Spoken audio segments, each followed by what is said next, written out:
Good morning, gang. Happy Thursday. All right, I'm going to qualify this video right from the beginning. I'm not making any predictions. I'm just telling you what the facts are and telling you to be prepared. Okay? Here is an issue. For most of us, unless you are in your 80s, we've never seen war on American soil.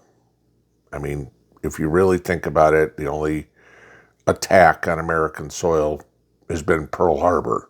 Sure, you could talk about gang wars or mass shootings or where. I'm talking about war, okay? Where even though there are rules, there aren't rules.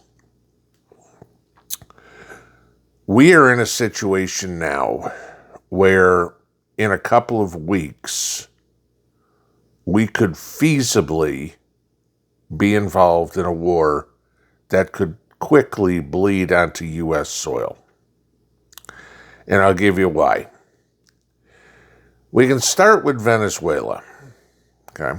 We have now positioned 3 missile destroyers just outside the coastal waters of Venezuela. The intent is to make sure that no drugs get out of Venezuela and come to the United States. That's the official reason. You don't need missile destroyers for that. Okay. This is a show of force. This is a show of strength. Going either fix something or we're going to fix it for you. It's no secret that Donald Trump and Nicolas Maduro don't like each other. And so flexing our muscles there is interesting to say the least. Not that I'm overly concerned about the Venezuelan military, but as an American citizen, I certainly wouldn't be traveling to Venezuela anytime soon. But that's not the big one. The biggest one is Mexico. And we've heard talk for a long time that Trump wants to go to war against the cartels, that he wants to go into Mexico and go after the cartels. We're now hearing that we have a timeline for this. NORTHCOM, okay, U.S. Northern Command, has been given a directive. They've had it for a while, but we're just finding out about it now, to manage attacks against cartels inside Mexico and be ready to do it by mid-September. That's a month away, okay? You start to think about this. Mexico has already come out and said they will not sanction any U.S. military attacks, presence whatsoever in Mexico. So therefore, going into the country militarily without permission is an act of war. Okay? Are we declaring war on Mexico? They'll try to split hairs on this and say, no, we're not doing this against Mexico. We're doing this to help Mexico. We're doing this against the cartels. Okay, that'll be the public perception, or that'll be the media spin on it, the politicians spin on it. But going into a country militarily is an act of war. Now again, I'm not worried about the Mexican military fighting against us. I think the Mexican military probably support this, the ones that aren't paid off by the cartels as is. But that's where the catch comes in, is we're going to fight against the cartels. We already know through decades of examples that the cartels take no prisoners. They are no rules of warfare. They are not beyond torture. I mean, how many times have we seen pictures of bodies hanging from bridge overpasses, Colombian neckties. You've heard all of this, right? The cartels have a presence in the United States. There is no question, all right? They're not just these massively well-organized groups down in Mexico, aren't just dealing with Jaquan on the street corner or Carlos on the street corner, and that's it. There's a infrastructure built. We talk about military-age males that have come across the border. What happens when those military-age males are told by their coyotes who smuggled them over, who they owe thousands, if not tens of thousands of dollars to, we'll forgive your money, you're just going to go do this. Right? Okay. This is the issue that we come into. Do I want to see us get rid of the drug cartels? Oh, absolutely. Fentanyl kills more people in the country than basically anything.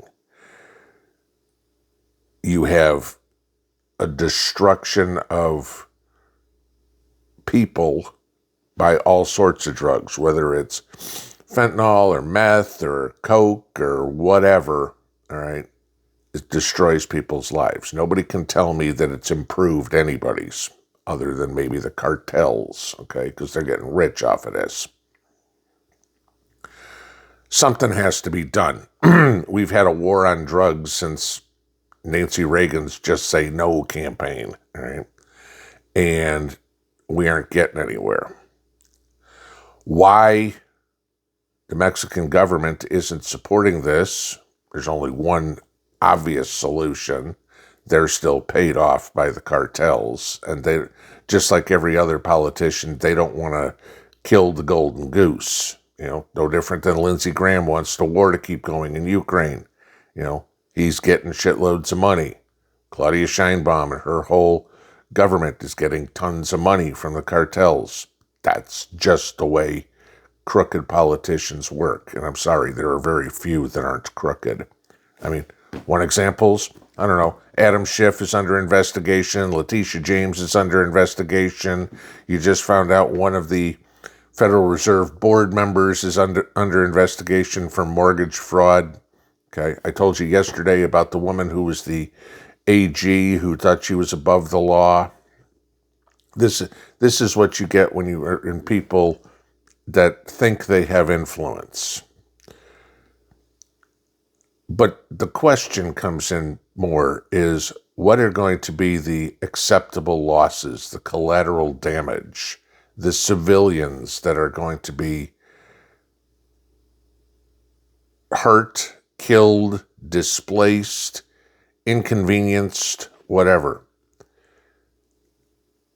Nobody wants to walk down the street worried about getting shot. If this all goes down, that'll be the first thing that'll happen in Mexico. Give it a week or two, and you're going to be worried about it here. And I'm sorry, as well-armed as we all are, we're not as well-armed as cartel members. We're not walking around with miniguns, submachine guns, fully automatic weapons, doing drive-by shootings, okay? That's what's coming. And we're not even close to having the capacity of shoulder-fired weapons. We'll just leave it at that. That's going to come. And predicting terrorism, which would be part of it, okay, is a very difficult task. So we have that one coming. We don't need to discuss Ukraine because Trump has said we're not sending troops there. Thank God. Okay. But then you also get everything going on in Israel. All right. And the Israelis are calling up troops to go completely obliterate Gaza. Oh, When is that going to start? Well, all the people that have been conscripted, called to duty, their reporting date is September 2nd.